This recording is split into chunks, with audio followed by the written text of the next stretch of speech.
Dr. Tabatha, the functional gynecologist.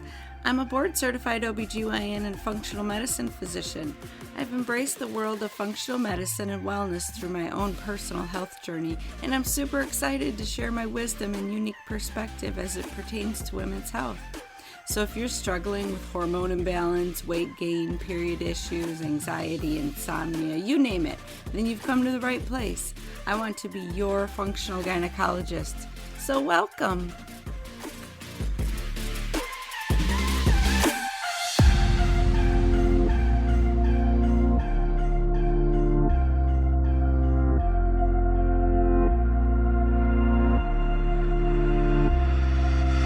Hi ladies, so this is going to be a really cool episode. We're going to talk about genetics. We're going to talk about your genes, what makes you an individual. Sorry, that's my dog scratching on the door.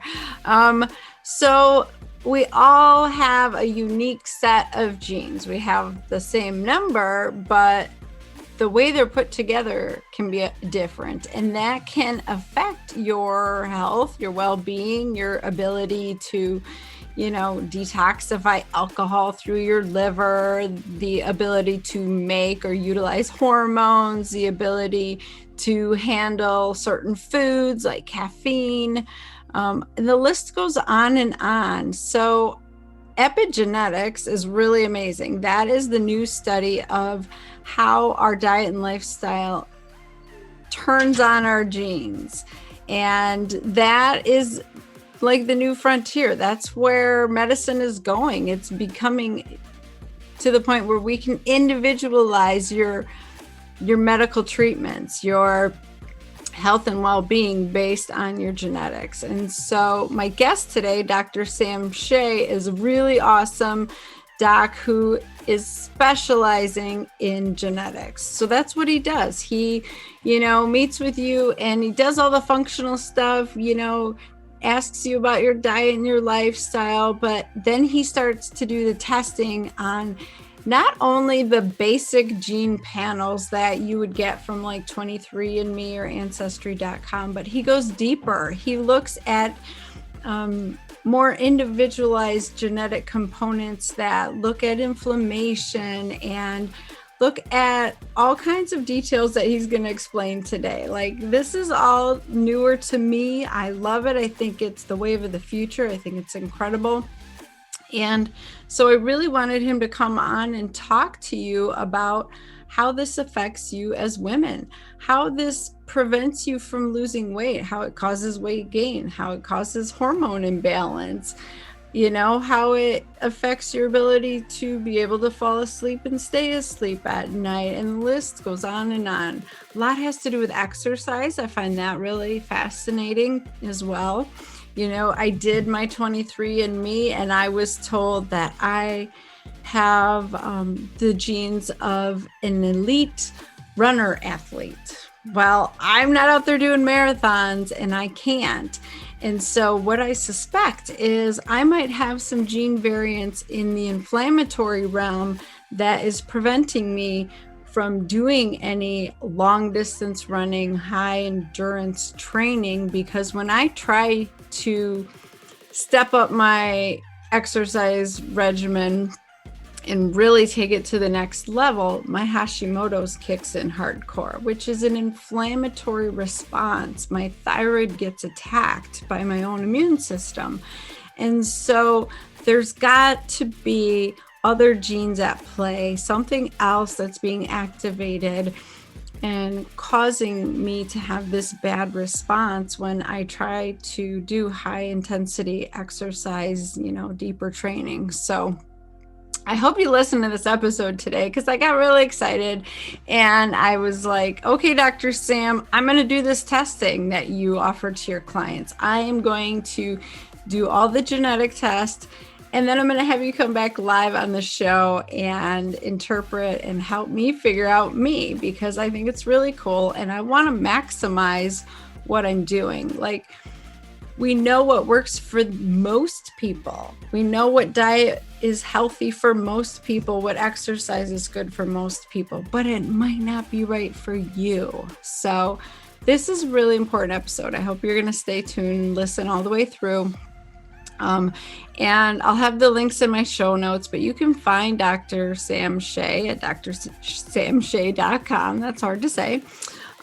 He has a couple ebooks, and one, in particular is on the 3 causes of weight gain. There's inflammation, there's hormonal toxic reasons, and then there's the whole calories issue, which is like the least of why people gain weight. And so we're going to talk, and he's going to give us some insight into why most women gain weight and why, just cutting out calories or exercising more is not the answer. So it's a good episode. You're going to feel justified in how you're feeling, and you're going to get hope that there's answers out there for me to get myself figured out and figure out what I need to do to optimize my health or return to my health. So that's what I want you thinking about while you're listening to this episode. And then you're going to have to come back soon, hopefully, for us to do the follow-up episode where he interprets my labs and tells me all the stuff that's wrong with me and what we can do to fix it. So it's going to be pretty fun. So okay, stay tuned, listen to this episode, but can I just say, if you're finding value in this at all, I would love it and really appreciate it if you would hit the subscribe button. We need to tell iTunes and YouTube and all those big places that this stuff is important to you as women. You want to hear more of it. You want to see these videos. So if you want this information, I would love it if you would hit the subscribe button, because it tells iTunes and YouTube that you want to hear more of this and this information is important to you. So if you are finding any value in it, please hit the subscribe button and share with your friends, your sisters, your colleagues, everybody that you know. Tell them to listen to the Functional Gynecologist podcast and shoot me your questions, because I am here to serve you. I do this for you. So whatever you want me to talk about, topics, if you have specific questions, shoot them over and I will deal with them as best I can. You can always email me at info@drtabatha.com or go to my website. All the links are in the show notes. But let's talk to Dr. Sam Shay. Here we go. Well, welcome, Dr. Sam, to the Functional Gynecologist podcast. Thank you. Do I call you Dr. Tabatha or Dr. Barber? You can call me Tabatha. That is fine. Yeah, most people refer to me as Dr. Tabatha. Okay, yeah. All right. Well, we're all good. We're on a doctor first name basis. How's that? Yes, exactly. Okay. Well, I'm super excited that you're here, because I don't talk about genes very often. I don't talk about the new frontier of nutrigenomics and all that good stuff. I mean, I have it spattered in there every once in a while, but this is cutting edge stuff. So this is going to be really good for my listeners today. I'm really excited to dive into this. One thing, you have a new ebook and it really talks and gets into weight issues. So that's where I would love to focus our time today. I want you to teach my listeners a few things about why they can't lose that darn weight. So why don't we start from there? Happy to. I'll give just a brief background of where I came from. So my doctor, I'm a doctor of chiropractic, and I'm also a certified practitioner for the Institute for Functional Medicine, as well as a certified practitioner for the Kalish Institute for Functional Medicine. I also had certifications in functional neurology, but since I transitioned to 100% virtual practice, I've since moved on fully into functional medicine, since direct hands-on practice with neurology is a bit difficult through Zoom. So yeah. Fortunately, there's some colleagues of mine that still do the hands-on stuff if people need a neurology component. But I also have an acupuncture degree when I was living in New Zealand, and studied naturopathic nutrition for 20 years, and have a couple other odds and ends. But I've cross-trained across multiple fields, and that was not out of choice; it was out of necessity. I was very ill as a child, from age 6 up to late teens into college. It's really in my late teens I really started to take control of my health, and it took years to kind of turn the ship around. And my my interest in health was, severe insomnia, severe digestive problems, chronic pain, very low mood, very, very low. Dealing with hidden infections that weren't dealt with in my gut for a long time, severe adrenal exhaustion, poor posture, a lot of trauma in the past. And it was kind of just on all fronts, all sorts of things. And lots of toxic exposure, terrible diet growing up, just terrible. Yeah. And and I had to cross train across multiple disciplines to dig myself out of my own hole. And what I found was that people who were dealing with things in a chronic way, there almost never was it singularly one thing that needed to be addressed. It was multiple things that needed to be addressed simultaneously. The problem is that a lot of clinicians get very specialized in one to a couple things. And if you've got, one of my models is called the 10 pillars of health. And what I found is people who are struggling chronically had a minimum 7 out of 10 of those pillars crumbling. So if you're good at 1 to 3 pillars, kind of average on another 3, and really not that great at another 4, you can see where there can be problems. Yeah, exactly. And it explains why people can jump, as I did for years, from one practitioner, protocol, and set of products to the next without getting any meaningful gain. And it really was way later when I looked at the big picture, and it was actually a synergy. And it didn't, and I got so frustrated, as many of your listeners might experience, that it's like, wait, I've tried this thing that someone lost 30 pounds on. I tried this thing to deal with the inflammation. I tried this. It worked for them. It didn't work for me. And then there's this kind of natural health despondency that takes over. Like, why is this lucky person, all they have to do is squirt goji berry juice up their nose and they're fine. Where here I am, doing all of the things, and I'm not doing anything except getting more frustrated. And what happens is that if people have, people have these 10 pillars of health, just briefly, it's hormones, brain and hormones, bowel and digestion is the second one, body and genetics is the third, first exercise and movement is the fourth, biotoxins and inflammation is the fifth, bionutrients and diet is the sixth, breakfast and routines is the seventh, bothers and stressors is the eighth, bugs and hidden infections and mold is the ninth, bedtime and sleep is the 10th. So they all begin with a B. If you'd enable sharing, I can just show a quick screenshot of what that looks like. I love that you shared that point, because I think it's really important that, let's see, that should work.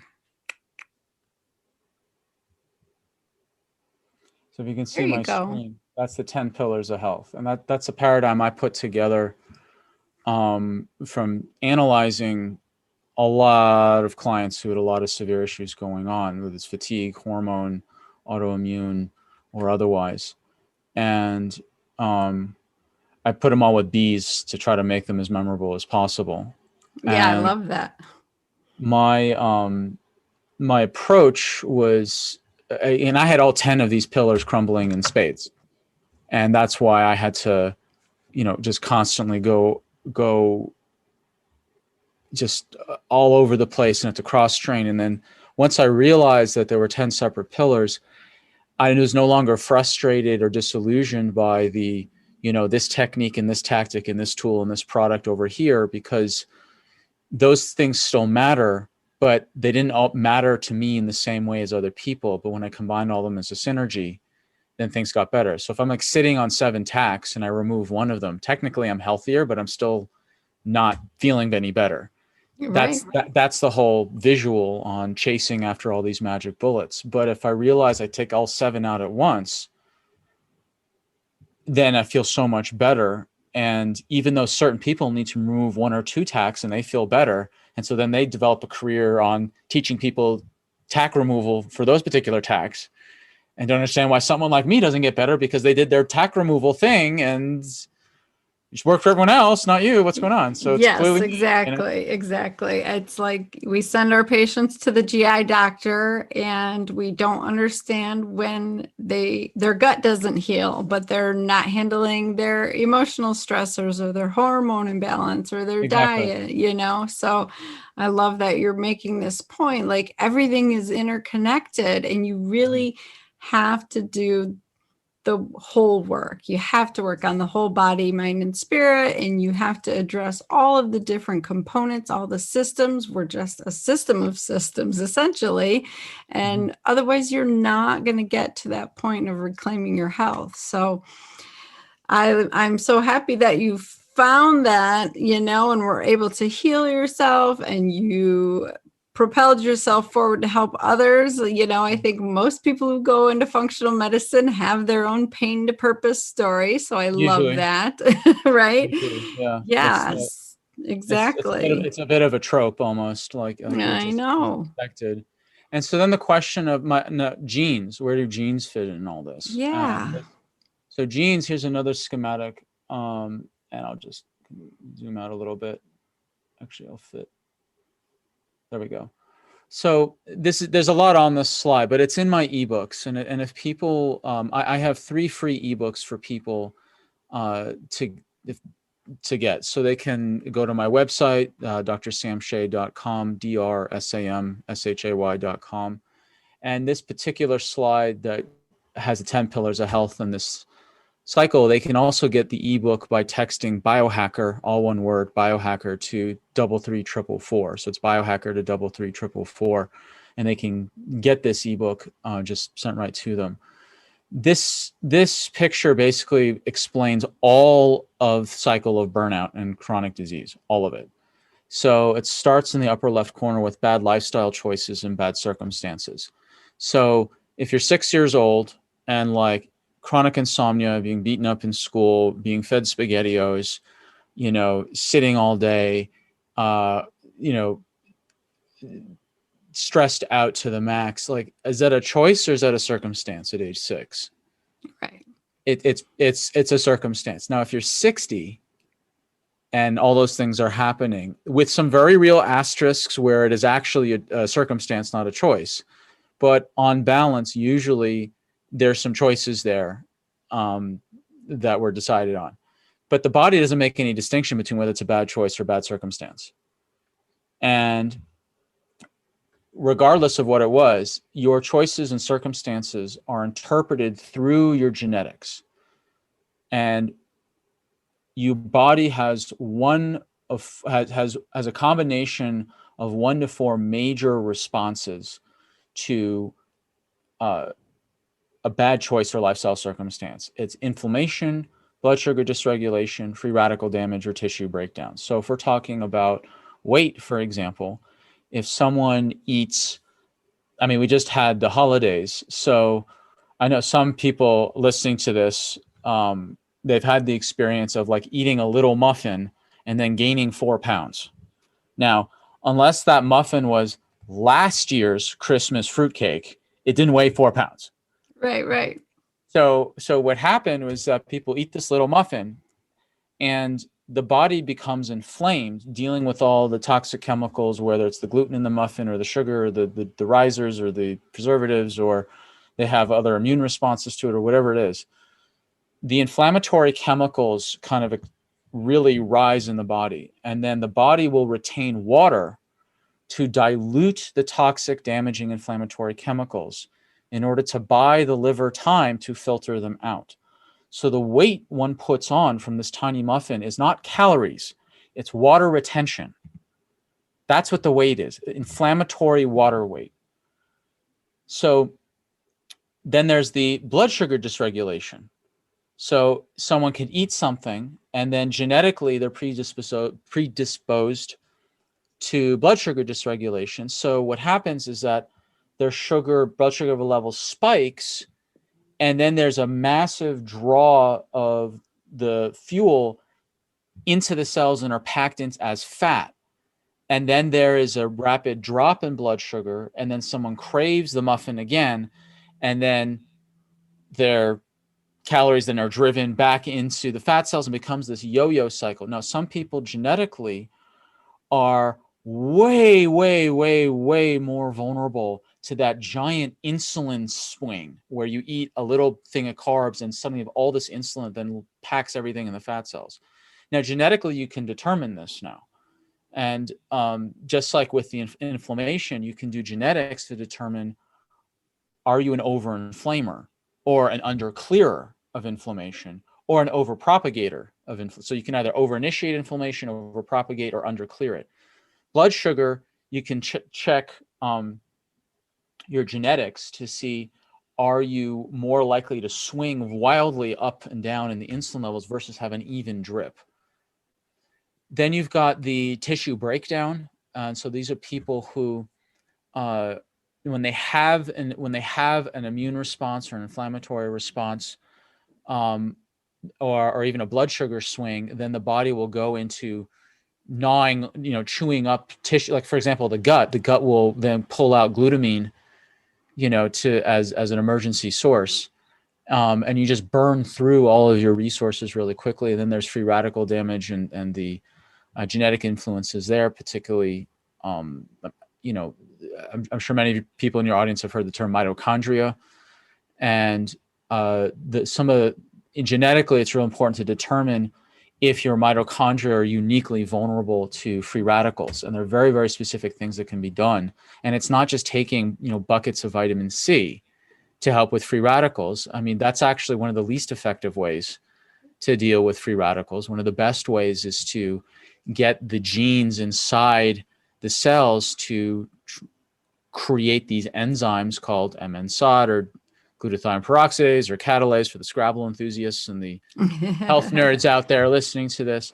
Some of the best ways to do that is learning these methods to actually trigger the enzymes to, like, for example, MNSOD will quench 4 billion, a billion with a B, free radicals, while vitamin C does like 1. So we're wanting these enzymes to be made inside the cell instead of chasing it with. Don't mean to bag on vitamin C, but everyone thinks to run to it to help with free radicals. Like, there's way better options that you can look at genetically and know which options are best for you. So if you have bad lifestyle choices or bad life circumstances interpreted through your genes, you can have one or more of the 4 adaptive responses: inflammation, blood sugar, tissue breakdown, free radicals. I say adaptive, not pathological. I say adaptive because the body is adapting to a stress, whether it's severe sleep deprivation, toxic exposure, poor nutrients, over-exercise, under-exercise, etc. This is a fun one. Some of your audience members, real key, a huge clue to see if you need to get your genetics checked. The more you exercise, the fatter you get. That is a red flag and a half. Okay, so here's I've actually presented at genetics conferences on this. Okay, so here's what happens. People can genetically be so prone to over-initiating, over-propagating, or more commonly under-quenching inflammation that when they exercise, there's this kind of hidden line that is crossed if they over-exercise. You see this a lot in the CrossFit community, and I know I'm going to incur the wrath of the CrossFit, we'll call them enthusiasts. But you see this with certain people, and it's based on their genetics. The more they exercise, the fatter they get, because just like that muffin where you eat the muffin and suddenly it inflames you and the body retains water, it's the same thing with exercise. If you individually go beyond your genetic capacity, then boom, your body goes into an inflammatory response, and then you start to retain water. So I've had multiple clients like this. One of the most egregious was, she was it's actually in the genetics ebook, this discussion. She started doing an exercise program, and she started to put on weight, lose her muscle tone, and her hormones went off. And what Yeah, I happened? will say I've honestly seen that with quite a few patients Yeah. myself. Yeah. So here's what happens. Now, I don't necessarily have to or want to nerd out on the specific, gene combinations. We can if you want, but the basic things are that she overinflamed, overpropagated. Particularly, the propagation was fixated on the three CRP genes in the liver, which is important for the hormone dysregulation, and her interleukin 10s were for poor quenching of inflammation. And she also had in her liver genes problems with glutathione peroxide, GSTP1, with one of the main ones for glutathione, other things involved with estrogen and inflammation. She had problems in her liver genetically dealing with estrogen and inflammation, and she had problems in her inflammatory genes, particularly the ones that focus around the liver's ability to handle inflammation. So what happened is that she got massively overinflamed from overexercising. Her body got overwhelmed with inflammatory chemicals. Her liver had to make a decision. Do I deal with the inflammation or do I deal with the hormones? And it chose to deal with the inflammation. That's why her cycles went totally wonky. So I then worked with her, had a few choice words for the trainer. I'm assuming this is a family-friendly show, so I won't share them.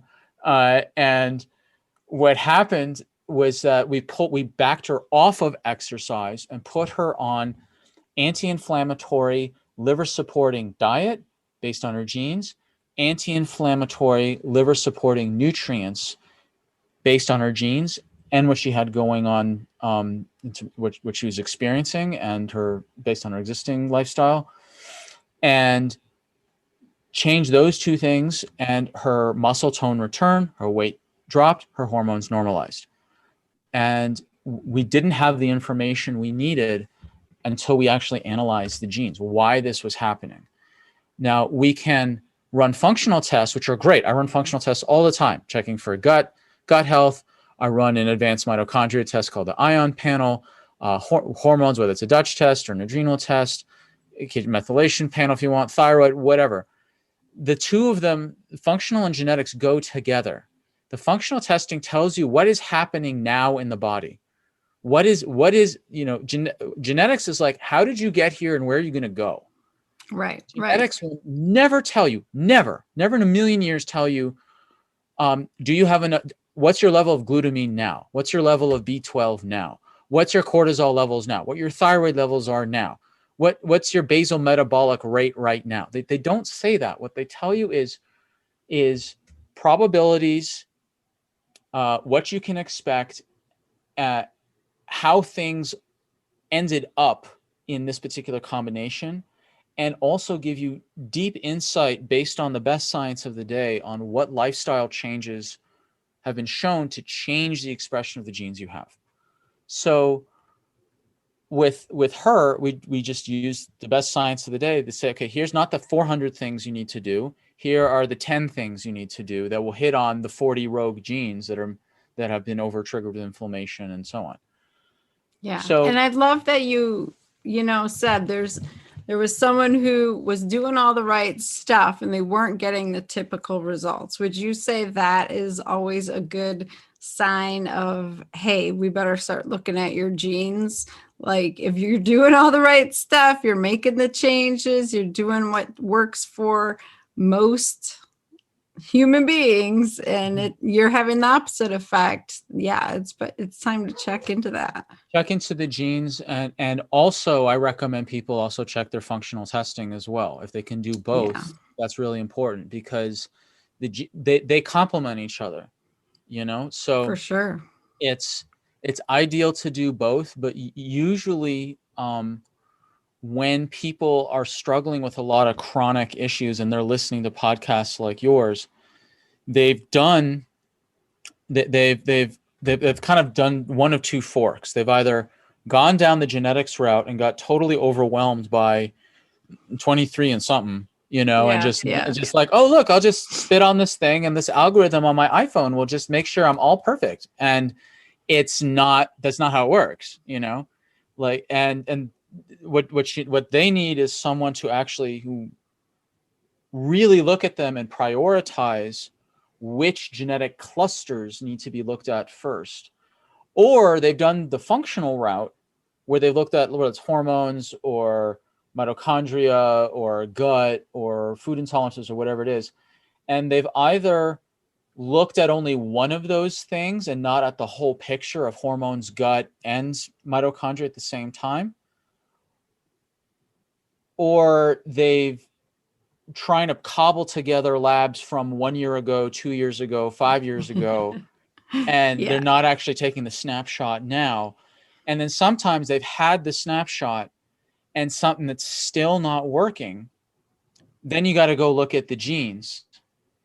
If there's just some major underlying process that's messing everything up, like massive inflammation, or they've got a really weird issues with their vitamin D receptors, or they've got some really freak thing with the entirety of the methylation panel. Like a lot of people are chasing MTHFR. And I'm like, that is one of 15 major genes in the methylation cycle. And of course, there's people argue, well, there's actually 16 or 17 major genes. It doesn't matter. There's more than one, and it's not MTHFR. Like there's tons of genes that are related to methylation, and it's people have gone down such expensive, time-wasting rabbit holes just fixating on that one gene. Whereas there's pretty amazing panels out there that look at not just as many genes as possible, but the most important ones. Then the genetics. So if we've gone from lifestyle choices and circumstances to adaptive response, then genetics also comes in. If there's chronic adaptation, I mean, the things that have been going on for so long, then it's interpreted through your genetics, and you get damaged body systems like liver, gut, and hormones are the three main ones. Obviously, there's more than three main systems. I have acupuncture training, but if I put spleen on there, no one's going to know what that means. Nobody. Right. So but everyone can agree liver, gut, and hormones are the three biggies. So we'll just focus on them. And then if you get chronic breakdown of those three systems, one or more of them, then you get the development of symptoms: fatigue, low mood, indigestion, weight gain, cravings, insomnia, chronic pain, hot flushes. And then symptoms leads to coping. Our two favorite therapists, Ben and Jerry, or chocolate or whatever. Coping leads to bad choices, which then propagates adaptation, which then leads to more damage, which leads to more symptoms, which leads to more coping, which leads to more adaptation, which leads to more damage, which leads to, and round she goes. Right, exactly. And I think this slide is so important for women because, we are so hormonally driven. Our hormones change every day of the month. And the gut has so much to do with our hormone, metabolism and excretion. But the liver, when you're talking about the woman whose liver was deciding, like, am I going to deal with the inflammation from this overexercise, or am I going to keep her hormones balanced? I'm thinking, and then you throw in 3 glasses of wine in the evening to manage your stress. That's what I commonly see in my patients. And that's like the straw that broke the camel's back. Once you are asking the liver to just keep doing that alcohol metabolism, it's game over, right? Yep. Absolutely. Yeah. So I love how you describe that. I think it's really important for women to understand that genes are just information. They don't necessarily get turned on or activated. They don't respond, or they could be helpful or harmful. And really what you're doing on a day-to-day basis is going to determine how those genes respond, right? Absolutely. So Absolutely. important. That's what we call epigenetics. And Yeah. what we do as those of us that work in the human potential functional medicine practitioner realm, is what we do is that we analyze first and foremost the lifestyle. And I have a 10 pillars of health consult question that's been developed over years. And I've asked tons of questions within each pillar. So clients really learn a lot about each pillar as they answer the questions based on each pillar. But it helps me organize my thinking very rapidly to understand what happened, why, when, and which things need to be worked on first, next, and last. Like sleep, for teaching purposes, is pillar number 10, but it's almost never priority 10. It's almost always priority 1, 2, or 3. Yep. So what we do, is we analyze lifestyle, Then we analyze genetics, because if you can analyze the genetics, then you can put in the lifestyle changes based on the best science of the day to blockade progression. To blockade it. I didn't say block, I said blockade. Because if you stress out one of these pillars strong enough or long enough, something's going to slip through the blockade. Something will. So, but we can use the knowledge of our genes to really put in a strong blockade to prevent progression, whether it's, wherever it's progressing on this graph here, on this picture rather. Then we use functional medicine to identify, okay, which inflammatory markers, how's your blood sugar now? What's going on with your liver now? What's your hormones like now? How's your mitochondria now? What organ systems are damaged now? And then you combine all of those things, lifestyle analysis, genetics, and functional lab results, and you create a customized lifestyle, diet, nutrition program for someone to reverse the whole thing.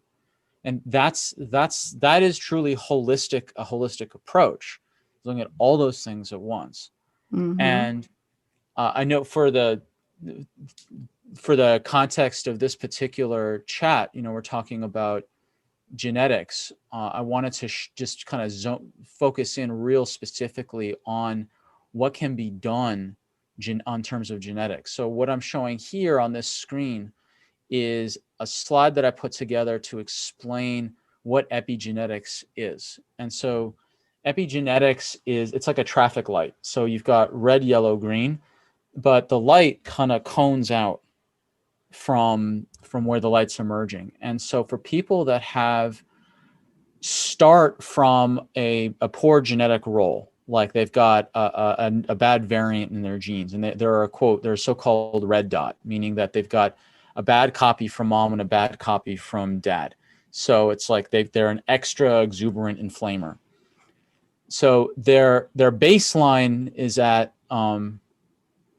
their baseline is at this red dot, but behaviors, you can shift the expression into greenish territory with proper, consistent, good lifestyle and diet and so on. Or you can go in the other direction with bad lifestyle, diet, etc. Someone with a green dot, which is like a good, quote unquote, good copy from mom and a good copy from dad, they start way ahead in the race. But if they do bad lifestyle, diet, etc., that green dot gene can start to express like a red dot. So it's I feel a very accurate representation of how our genes are not our destiny, but they do set the bookends of how much we can influence. Yeah, I like that. So what I'm seeing is you want to stay away from the army green. You don't want to be in that reddish green area. You want to be actually in the real. You want to be like the real deep green area. The yellows represent the one good copy from mom, one bad copy from dad, or vice versa. And just to kind of put a fine point on it, it's really important people get their genes checked, because if they don't, something, you're going to want to know what you're vulnerable to in your genetics. And the number one cause of bankruptcy in the United States is medical expenses. And the thing that, we really look to, and the difference between life expectancy and health expectancy, is that if we know our genes and we know the lifestyle we need to implement based on them, and even better, if we use functional medicine on a regular basis and lifestyle, coaching and so on, we can live not just a longer life, but a really healthy, vibrant life along with it. And right, which is super important. Absolutely. So yes. In terms of genetics, there's many different types of genetics tests that are out there. I do a specific set of 5. I do one that's called, that I call Achieve Your Natural Weight, which is looking at these 3 major influences for weight gain: the inflammatory water weight gain, the toxic hormonal weight gain, or the fat calorie weight gain. Now, the fat calorie weight gain is what we were told for decades, that if you eat calories, you're going to get fat. And that is by far the least common cause of weight gain that I have seen. And Yes. because when I analyze people's genetics, I can tell immediately, is this person an inflammatory water weight gainer? Is this person a hormonal toxic weight gainer? Or is this person a fat and calorie weight gainer, or some combination? Very, very rarely is it just a calorie fat weight gainer. Almost always it's an inflammatory or hormonal toxin or a combination, maybe some of the calorie stuff dribbled in here and there. And so from that genetics test, we can determine what the best approaches are to deal with inflammatory water weight gain, hormonal toxic weight gain, or fat and calorie weight gain. So just to give an example of how women can really ramp up this rapid weight gain, is that in the paradox of fat loss, inflammation can trigger more belly fat. But if you have lots of estrogen dosed fat, the inflammation will increase the belly fat, which then causes more inflammation, which then doses more of the estrogen dosed body fat in the belly, and it just keeps going, cycling round and round and round and round and round. So the keys here is to really get control of inflammation. And this slide here is that exact client I was talking about, who overexercised and she put on more water weight and lost, and her cycle went awry and all the rest of it. And this is what I'm, for those who are not seeing this on screen, by the way, this is all in my genetics ebook. So if you want a copy of this presentation, just go to my website and you can scroll down, you'll see the genetics ebook and you can opt in and see all this. Awesome. But there's a fallacy amongst genetic analysis that I really want to address right now. A lot of people run around chasing individual genes, and that is not a really good idea, except in very rare cases when there are very kind of freak genetic anomalies that are have massive consequences on their own right. But we're talking about functional genetics, not chasing an individual gene. We're looking at clusters of genes. We're looking at what drives a disease process, not trying to find the one gene that's disease-based. So look, a lot of people are wanting to, I want to know my Alzheimer's gene, my heart attack gene, my diabetes gene, my cancer genes. Those are actually downstream from the genes that control inflammation, free radical damage, liver detox, vitamin D utilization, methylation, and fat metabolism. The quote unquote disease genes are downstream. What I'm looking at is all those upstream drivers, those upstream clusters in genetics. So when we look here at this, here at my client, we see that of the 15 major inflammatory genes, she has clustering of exuberant inflammation in terms of initiating inflammation over sustaining. These are the three genes for the liver right there in regards to inflammation. They're all clustered together as having a yellow dot, 3 yellow dots, and then underclearing. And by underclearing, it's like, do you bring a fire hose to the inflammation or do you bring a squirt gun?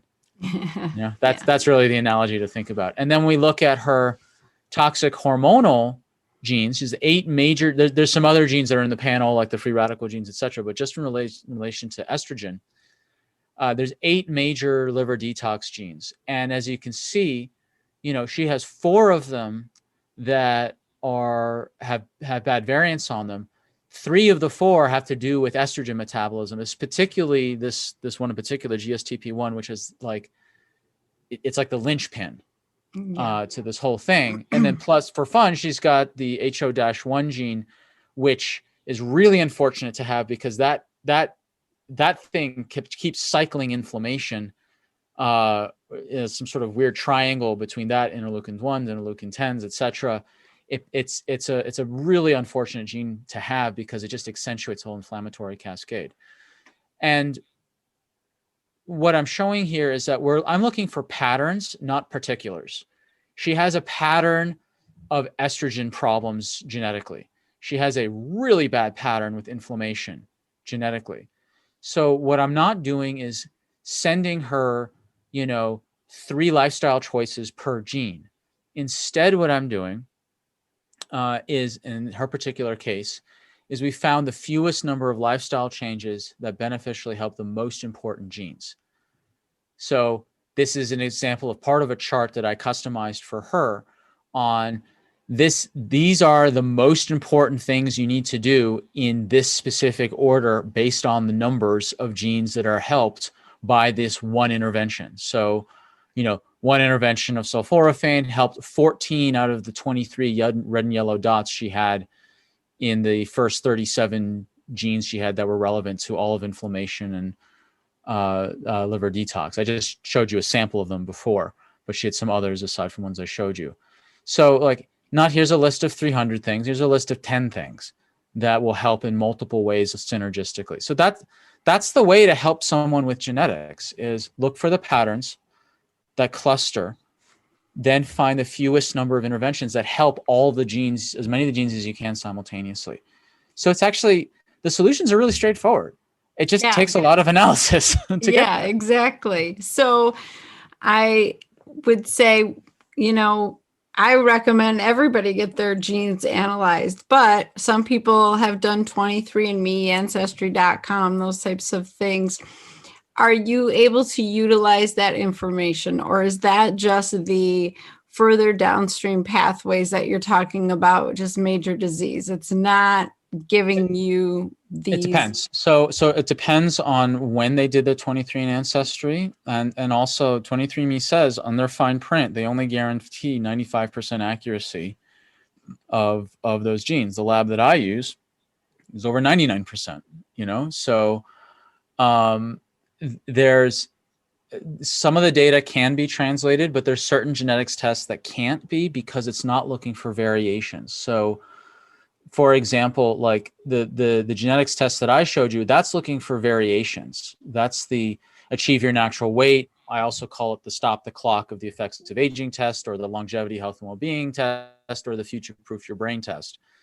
But there's another one called carb tolerance. This is the one I talked about with the insulin spiking. So this is checking a particular gene, not for the variation, if it's a red, yellow, green dot. It's looking at how many duplicates it has. So this is the gene that spits out amylase, the enzyme in the mouth that breaks down carbohydrates. So you can have 1 up to 20, in certain freak cases even more, copies. So it's like, how many cannons do you have in your salivary glands that will shoot out these little carb cutting scissors to break up carbs? Now, if you have very low numbers, then you're more on the paleo and keto spectrum. If you have a moderate number, you're more Mediterranean diet. And if you're a high number, you're actually a high carb. So genetically, you can determine which ones, what's the best diet as a template for you.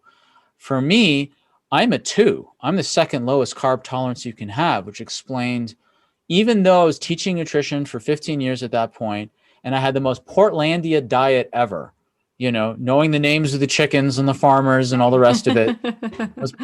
And it was perfect Mediterranean diet. The quinoa picked by left-handed monks on the full moon on a Tuesday, whatever. Right. I was still having terrible digestive problems. And when I ran my genetics test, I realized it wasn't a quality issue. It was a quantity issue. I did not have the genetic grunt to break down carbohydrates the way I thought I should have been able to. Unlike people who have higher carbs tolerance genetically, they can do way better on higher carbs. So people who have low carb tolerances, like myself, I'm the one, we have really high insulin spikes for these big blood sugar swings, which makes sense as hunter-gatherers. And I come from a Russian, northern Russian stock, not a lot of fruit there, not a lot of grains there. It makes sense as a hunter-gatherer. Fruit wasn't around all that much, a couple times a year for a couple days, a couple weeks, maybe.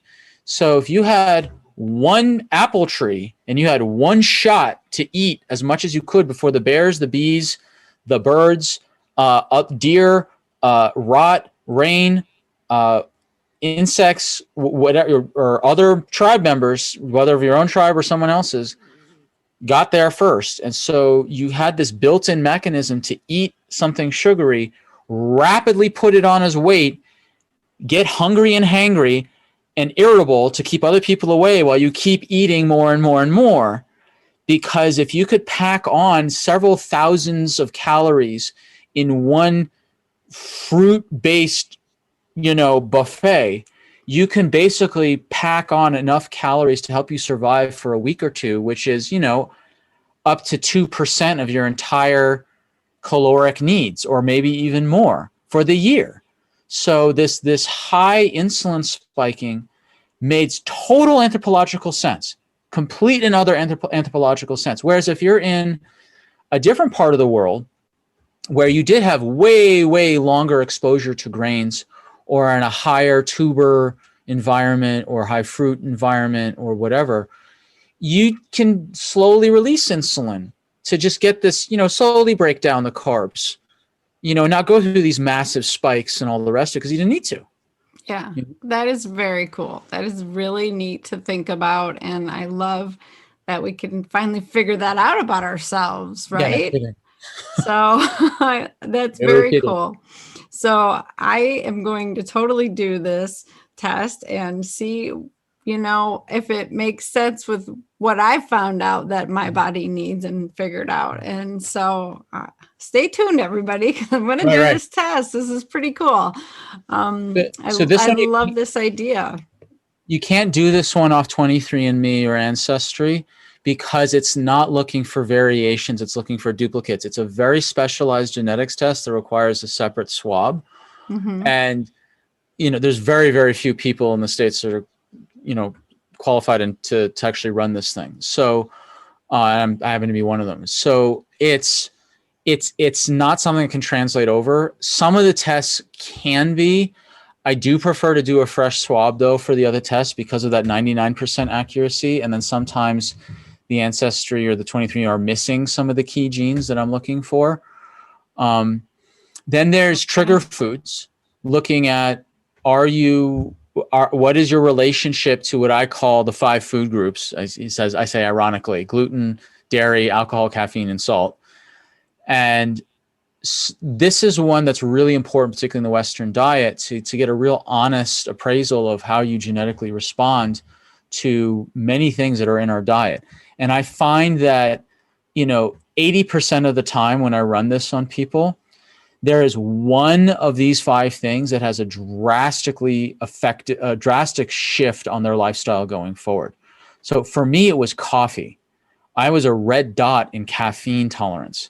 And I don't care how bulletproof it was. I had the most bulletproof coffee of anybody. I had like 6 different herbs in it. I had coconut oil, coconut milk.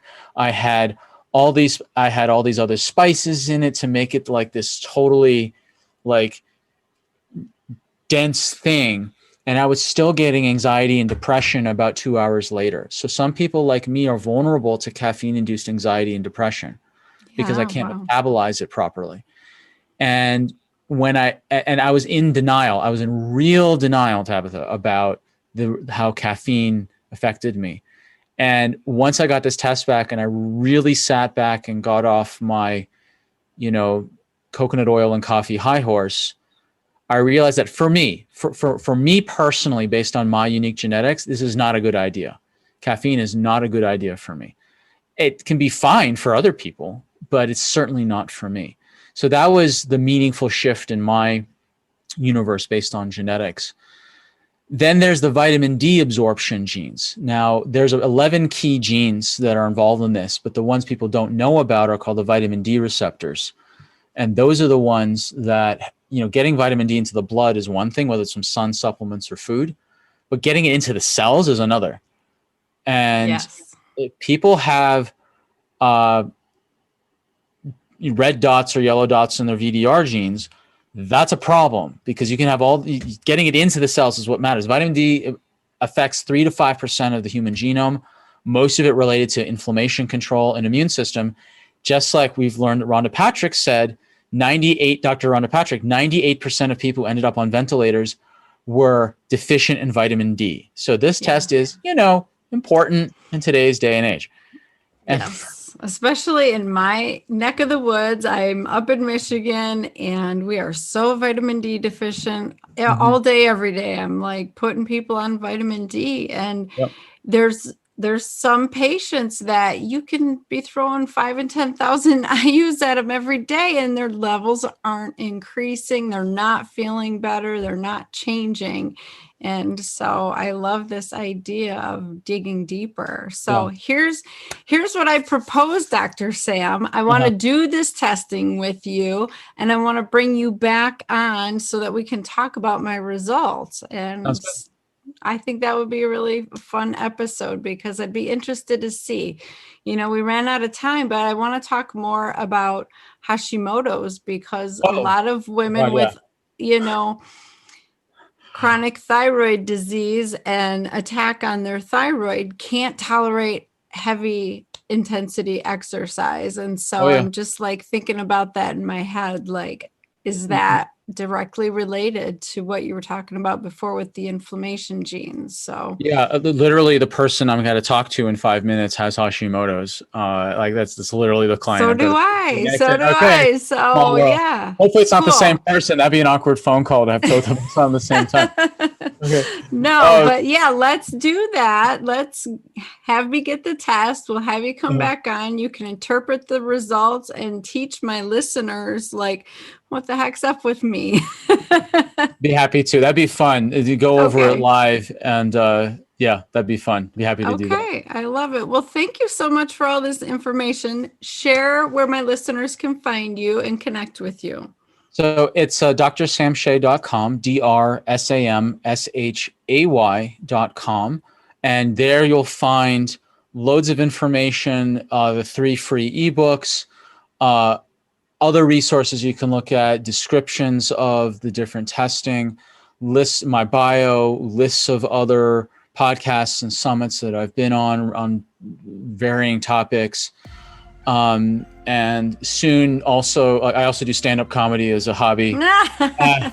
And if you go to my YouTube channel, you'll see there's a stand-up comedy thing I have listed there. And I'm also, most important, I'm going to be getting a French Bulldog very soon. And so soon my social media and videos and probably my website will just be a depot of French Bulldog pictures. So go to my website soon before it's overrun by dog pictures. Oh, that's so awesome. Perfect. And they can work virtually with you. Absolutely. And you can order these tests and interpret it and help them understand like what they personally need as an individual to maximize their health, right? Absolutely. Awesome. Well, thank you so much. And let's plan to connect soon, okay? Sounds good. Awesome. Bye. Bye. So wasn't that an awesome episode? I'm so glad you listened all the way through. I'm excited to do this test and to get my results back and see if there's something that I can change about what I'm doing, because sometimes I do feel like the exercising I'm doing isn't necessarily the best for my body.